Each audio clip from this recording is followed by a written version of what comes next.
Hi, welcome to this month's monthly mini. My name is Val Madsen, and I'm the Training and Development Specialist at Respite Pay Association, Wisconsin. And each month we pick a different topic to do a very brief, 20 to 30 minute training on different topics that are relevant to the respite world. I do want to apologize ahead of time. My dog is very chatty today and is saying hi to everybody that passes. So hopefully he will stay quiet for a little bit, but I do apologize if that is in the background as we continue going forward. So this month, we're going to be talking about how to find clients. So looking at how to market yourself, you want to be a respite provider, maybe you've taken our online training or you've signed up on our registry. And now what happens? What do I do next? We get a lot of calls asking this question. We know that there's a huge shortage of respite workers, and families are really desperately trying to find providers, but how do you connect the two? So that's what we're going to talk about today, is some tips and tricks for you as a provider, how to find families to provide respite to. So there's a few key things to consider when becoming a respite provider. And so we'll talk through some of those things. We'll also go into marketing tools and where you can use them, what works well. And then we'll also spend a little bit of time at the end talking about funding sources, because depending on the funding source, there might be different techniques or different ways to go about finding clients in those funding sources. So one of the first things to consider as a respite provider is what you want to do as far as independent or becoming an agency employee. So are you looking only to be paid out of pocket from the caregiver? So it's kind of a on the side thing. Are you willing to be employed through an agency or county? Are you looking at starting your own business as an independent contractor or sole proprietor, or maybe even starting an LLC and eventually having other employees? There's lots of different paths that you can go down. And so that's one of the things you have to figure out, because depending on what you're willing to do or what direction you're going will depend on how you find people or the fund. And honestly, a lot of it comes from the funding sources. So looking at being an independent provider. So this might be you get paid directly from the caregivers, or maybe you're contracted through the funding source. Depending on that funding source or the caregivers, you may or may not be responsible for like liability insurance, taxes, business costs. Typically, you're responsible for finding individual clients to work with because you're the employer. You are the one that is finding clients and creating that contract with that family or with the county or the agency. Sometimes as an independent provider, you are more in a sole proprietor role. And so this would be, you have a business, you have like a business name, sometimes it's your own name, but you are responsible for your taxes, paying into your taxes, looking at like professional liability insurance, specific paperwork, things that you need in order to be contracted as a proprietor, as a independent provider through the different funding sources. So that could be a route. It's not the route for everyone, but it could be an option for some people. Another way, as an independent provider, you might be employed by an agency. So that would be, and let me step back, not being an independent provider, but you might be employed by an agency as an employee. So you might find an agency to work with and they will give you clients. So they take care of workman's comp, liability, education, maybe they have some benefits, things like that. And they have clients for you to work with. They have a lot of clients. So that might be a route to go as well. If you want to kind of take some of that stress off of you. You aren't able to set your own pay rate, and you may or may not be able to set your own hours depending on the agency requirements. But that could be a route to go through as well. Another way to be employed by an agency but be more independent is some families are looking for providers, and then you would become an employee of an agency or county that they are working through for their funding source. So the agency or county would, again, take care of like the taxes, liability, those types of things. And typically you wouldn't be connected with other clients that way, but you may be. But usually you're going through the family. So you're employed through that family. The family is your employer, but it's through like a fiscal agent, a county, an agency, something like that. So it really depends, and every county and every state is so different. So it's something that you really have to kind of deep dive into in your specific community. Another thing you want to think about is what age group you want to work with.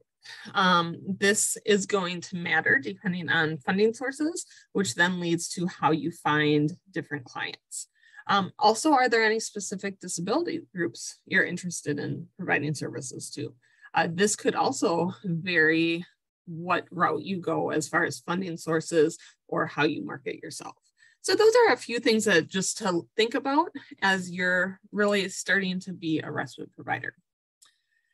So really looking at the group you want to work with and the way you want to be employed, either independently or through an agency, there are a variety of different ways to market yourself.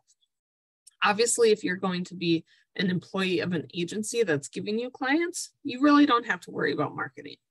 But a lot of families are told that they have to find their own providers. And so they're looking, but how do they find you? So sometimes you might use different tools. So print materials, social media posts, and we'll deep dive into how these things fit in along with where you can use them. So maybe you create a resume. I would highly recommend using a professional email or your name as an email. Having an old email from, high school might not be the greatest thing. Sweetie Pie 2010, Yahoo, or Foxy Lady or something like that might not be the most appropriate. So try, and it's not a bad idea to have a separate email that is for just your respite clients. That way it doesn't get lost. Emails don't get lost that way. It's a smaller email box that you receive emails at. So that might be an option as well. Check for misspelled words and punctuation. Make sure anything you put out there is a reflection of you. So making sure that it's how you want it to look. If your resume is more than one page, make sure your name and contact information is on all the pages. Highlight relevant experiences. You don't need to have everything you've ever done on your resume. Highlight what's relevant or what's most recent, things that matter to a family that might be looking for a provider. And then have someone look at it. Someone that, whenever we create documents, we're very close to it. And so having someone with new eyes take a look at it sometimes is really helpful and able to catch things that we might not see right away.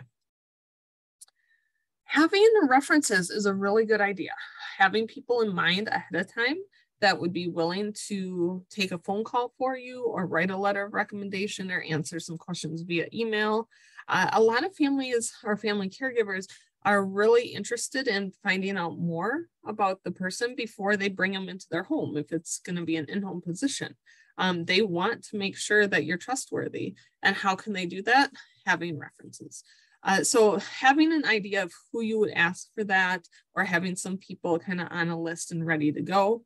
I wouldn't list your references on your printed materials or materials you might email to people. Just maybe you list references available upon request or something like that, so that they're able to talk about your qualities, your preferably good work qualities, your work ethic, timeliness, things like that. Another possible tool could be a flyer. Again, looking at your professional email, look for misspelled words, punctuation, maybe having a business phone number, like through Google Voice or other things. You can get a free number that's still attached to your phone. It's like within an app, so that you make sure that you are answering that appropriately, or your voicemail is appropriate, and it's connected to that professional number. Again, it's nice to be able to turn one off if you need to. So that's just a way to kind of separate your business and personal. Highlight relevant information on your flyer. Is there specific days or times that you're only available? That might be good information, or certain areas that you're only willing to go to or travel to. Make sure it's visually appealing. I want to make sure that that I can get the information across and that I can get the message out there in a easy way. Lots and lots of words are typically not going to be helpful or what people want from a flyer. Have a call to action. What are they supposed to do next? Call me today, send me a text, send me an email, things like that. Some flyers, have the tear off tags at the bottom, like with a phone number, email. I don't know if you need to do something like that because everyone has phones. So if it's a flyer information they want to remember, they're going to take a picture of it and not necessarily tear off the tag that they're going to put in their pocket and then forget about. So again, but that could be a way to have a flyer as well. So where can you use these things? There's lots of different options. So one is looking at social media. So for example, I have seen lots of parents and family caregivers post things on like community pages. So if your local community or some of the area towns has a local community page, I think there's 3 or 4 different ones within a 10-mile radius of me for my county area. Or there's the buy-sell trade pages on Facebook, and I've seen posts on there. So sometimes parents will post on these pages saying, hey, I'm looking for a caregiver or a provider or someone to hang out with my child, my husband, my, mother, father, whatever it might be. So they're promoting and looking for help there. You could use it the other way by posting, hey, I'm a provider and I'm accepting clients right now. And that would be a way to get your name out there. One thing to consider when you use social media is be aware of what you're posting and how that represents you or what you're tagged in. Depending on your settings, if a caregiver then can look at your page and they see pictures, is it how you want to be represented? Would you trust you? If you were looking for someone who isn't able to communicate or isn't able to care for themselves, would you trust you based on what you see, the comments, the photos, the pictures, the posts that's on your social media? So just be aware of that as you do use social media as a tool for marketing. You might go to the funding source. So again, depending on what county and what funding source, there are lots of different options there. Sometimes the caseworkers are looking for individual providers for their client load. Other times, agencies are looking for staff. So if you reach out to the county or the ADRC in your area, which is the Aging and Disability Resource Centers or other community resources, they might be able to give you a list of agencies or county workers that provide funding for respite, so you can go that route as well. So that would be a way to give your flyers, send an email, make a phone call, things like that. And then word of mouth. The majority of connections for respite providers is word of mouth. Talk to people.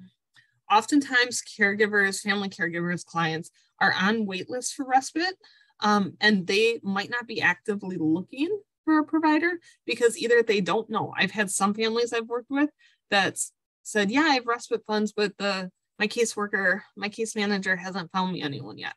Well, do you know you can find your own? No, I didn't. No one ever told me that I can find my own. So some families just don't know that they're able to find their own. Other families are very hesitant about trusting a stranger. And if it came to them, then they would consider it, but they don't even know where to start looking either. And they don't necessarily want to put personal information about their family, like out in social media. And so having you have that information out, that's really good. Let your friends and family know that you're looking for people to work with. Use that flyer and put it up at bulletin boards in your community centers, churches, support groups, if there's a disability support group or a parent support group in your area, or caregiver or spouse support group or children's, whatever it is, that might be a way to get clients as well. Like, hey, are you willing to send out this flyer to your participants, or can I post this at your meeting place? Or do you have a table of information that I could put this out at? Reach out to schools and recreation programs. I have a lot of families that's where they find their providers, is through the school as school aides, or through swimming teachers or rec programs, things like that. Sometimes they are willing to take your information to pass it on. But even if you talk to like the special ed teacher, if you're looking at working with children, talk to the special ed teachers and say, hey, if you know of any families, you know, I'm a provider, and they might be willing to give your information out. So there, again, it's word of mouth. That's how people are connected. You can try to do ads as much as you want, but that's typically not how people find out. It's word of mouth, hearing from someone else that you're available. So you need to let people know that you have this service that you're willing to provide, so that that information can get out there. Look at job boards. Sometimes parents or family caregivers post on job boards saying they are looking for someone. Search terms that you might try to do is, you know, respite or caregiver, direct support, care worker, lots of different things. You can also post on your resume on these job boards saying you're looking for positions. So that could be a way to go as well. So look at the local job boards. Sometimes parents or caregivers post and you can respond to those posts. Sometimes you're able to post that you're available as well. And then we do have here at RCAW, Wisconsin Respite Care Registry, which is a portal of people who need care, or that are trained providers that have gone through the training, but then also who are family caregivers searching for trained providers. Just because you're listed on this doesn't mean that that's the process where it stops. It's just another way. There is not a lot of providers in some regions or some counties, and so caregivers might not use this tool very often until it gets built up more. So while you might be on the registry, you really have to take a next step to market yourself. You can't just rely on the registry because you may or may not get some responses that way. Okay, so now we're going to deep dive into, not deep dive, very high level dive into funding. We're going to talk specifically about funding in Wisconsin. Knowing where the funding comes from will help you figure out where to look for different clients.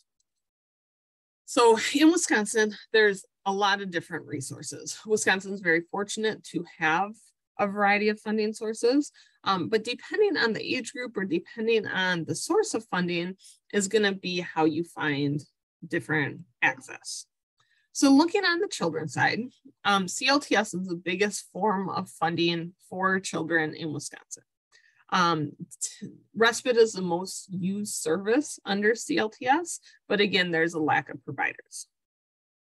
Typically, and this is different in each county, typically you are then, if you connect with a family that has CLTS funds, you are then usually hired through an agency or a county to work with that family. Or the other option is you can be a sole proprietor and contract independently with that county.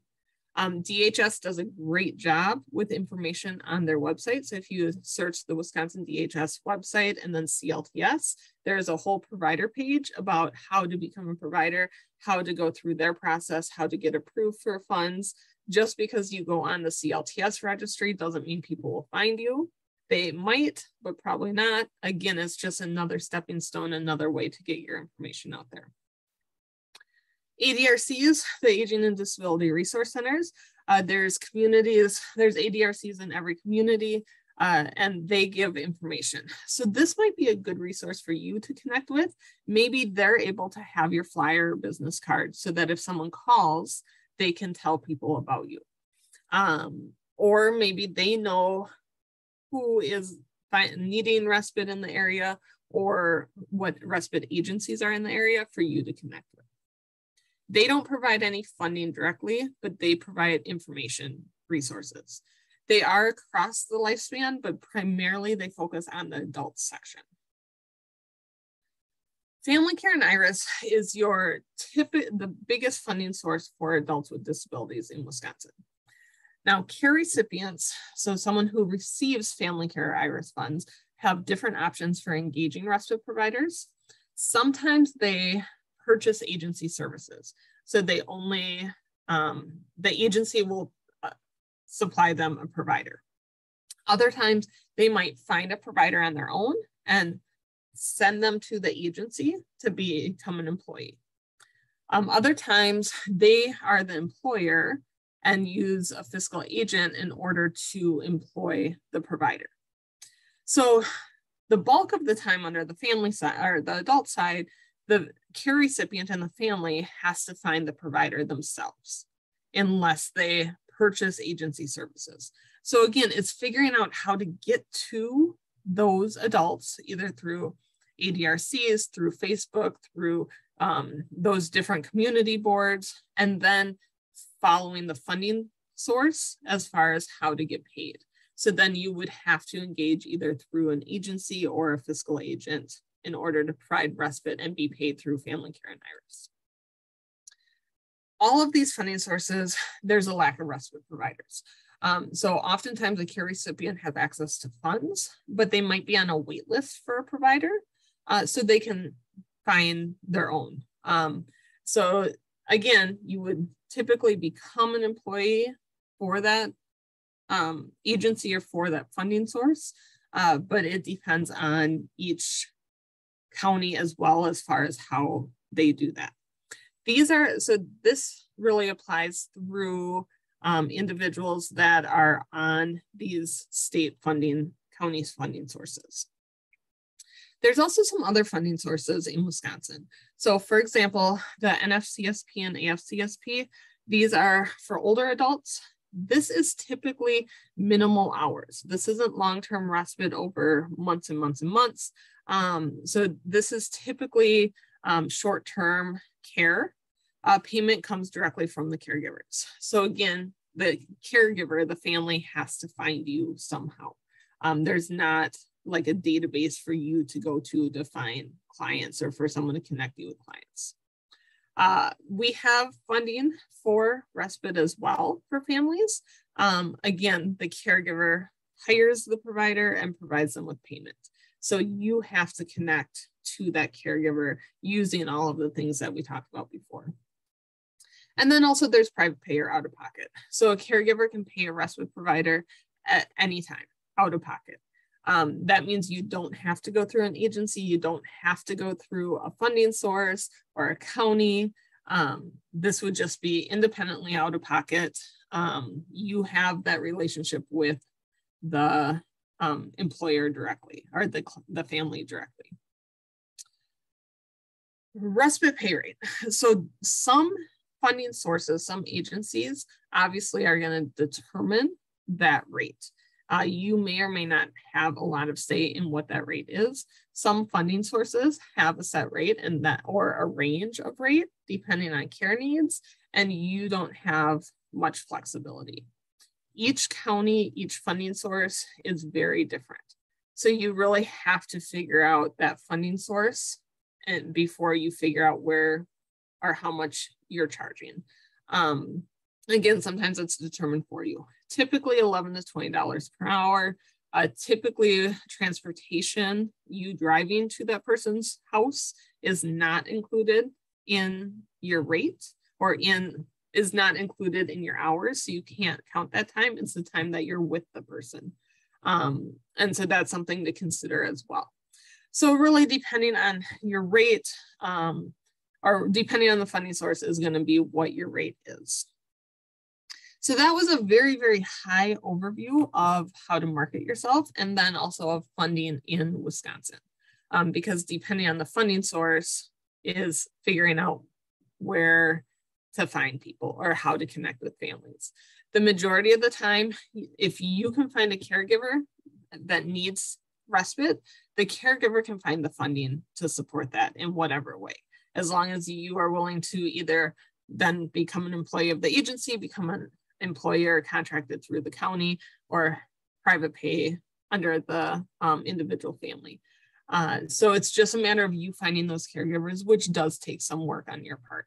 So figuring out how to get that word of mouth out there, how to advertise your services, let people know that you're here and available to provide respite, but get that information out there and you should have no problem finding clients. Typically, once you find one or two, your businesses, your hours are going to expand because families then talk and they start learning about you. Once you contract with one county through one family, they might start connecting you with other families as well, depending on the need. And if the family has a lot of good feedback about you as a provider, they might share that with the case manager, and their case manager might ask if you're willing to take more clients. So really, it's just trying to find those connections and get in touch with people.